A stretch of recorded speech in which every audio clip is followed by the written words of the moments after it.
မင်္ဂလာပါကျွန်တော်ကတော့ထာဝရဘုရားရဲ့ဓမ္မကျမ်းစာကေတင်ချင်းဧဝံဂေလိသတင်းကိုဝင်ငါဟောပြောတသက်ခံတဲ့သူဖြစ်ပါတယ်ကောရိန္သုဩဝါဒစာပထမစာဆောင်အခန်းကြီး9ထဲမှာဧဝံဂေလိတရားကိုမဟောဘဲမနေနိုင်ဘူးအာမင်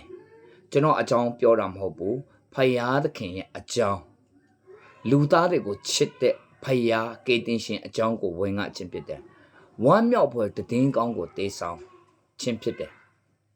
ကောင်းကင်ရဲ့မြေကြီးကိုဖန်ဆင်းတဲ့ဖယားအပြစ်ရှိတဲ့လူသားတွေကိုချစ်တဲ့ဖယားငရေတွားထိုက်တဲ့လူတွေကိုကေတင်တဲ့ဖယားဖြစ်ပါတယ်အာမင်ဧဝံဂေလိတရားကို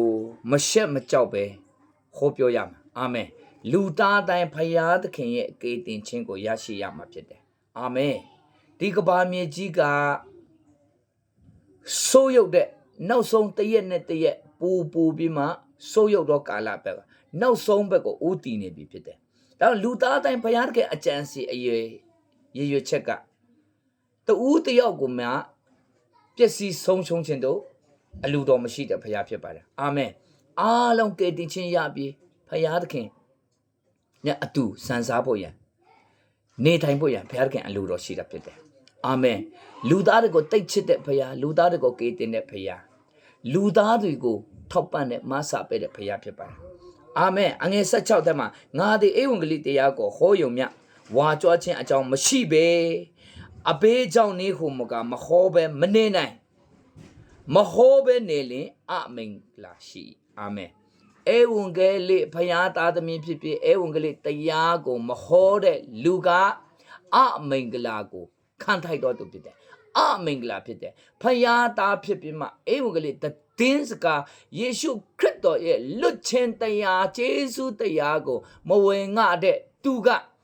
တင်းလောက်မိုက်ရိုင်းတဲ့သူတင်ပဲရှိတော့တယ်ဧဝံဂေလိတရားကိုဟောယုံမြမဟုတ်ဘူးနော်အားလုံးကိုမေတ္တာနဲ့ဝင်ငါရမယ်လူသားတိုင်းကေတင်ခြင်းရရှိရမှာဖြစ်တယ်အာမင်ဒါကြောင့်ဒီထက်မှာ22ထက်မှာအားနေတော့သူတို့ကိုရခြင်းအလုံးငါအားနေတော့သူတို့နဲ့အားနေတော့သူကဲ့သို့ဖြစ်၏ဒါနဲ့ကျွန်တော်ခရိယာအသက်တာထက်မှာအားနေတဲ့သူတွေကိုဖေးမဖို့ဝိုင်းဝန်းဖို့စောင့်ရှောက်ပေးဖို့ကူညီပေးဖို့လမ်းပြပေးဖို့ဖေးမပေးဖို့မရှိတော့ဘူးမေတ္တာခေါင်းပါလာပြီဘာကြောင့်လဲဆိုဒီနောက်ဆုံးသောကာလရောက်လာတဲ့နဲ့အညီ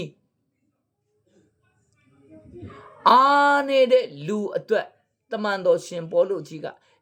ဒီအားနေတဲ့လူအတွက်သူအားနေခြင်းကိုဖြစ်စေတယ်အချင်းချင်းကျွန်တော်တို့ဝိညာဉ်ထာဝရအကေတင်ခြင်းရရှိဖို့ရန်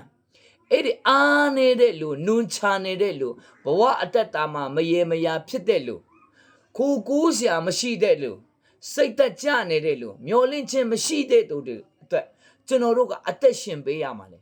အားနေတဲ့သူတွေအတွက်ကျွန်တော်တို့ကအားနေခြင်းအမှုအထက်မှာသူတို့ခံစားနေတဲ့ဝေဒနာသူတို့ခံဖြစ်ပြနေတဲ့ဆင်းရဲခြင်းအားလုံးထပ်တူထပ်မြနားလေခံစားပြီးဖယားသခင်ရဲ့မေတ္တာဖယားရဲ့အကေတင်ခြင်းဖယားသခင်ရဲ့ကျေးဇူးတရားကိုဝင်ငါတော်သူဖြစ်ပါစေအာမင်အားနေသောသူတို့၌အားနေသောသူကဲ့သို့ဖြစ်၏ဒါကြောင့်ကျွန်တော်တို့လောကမှာအသက်ရှင်တဲ့အားလုံးမတေမချမရေမရာဖြစ်တဲ့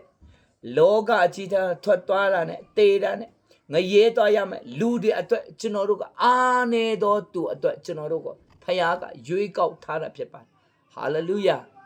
ရှေ့မစွာကဖယားသခင်ကရွေးနှုတ်ထားတာဖြစ်တယ်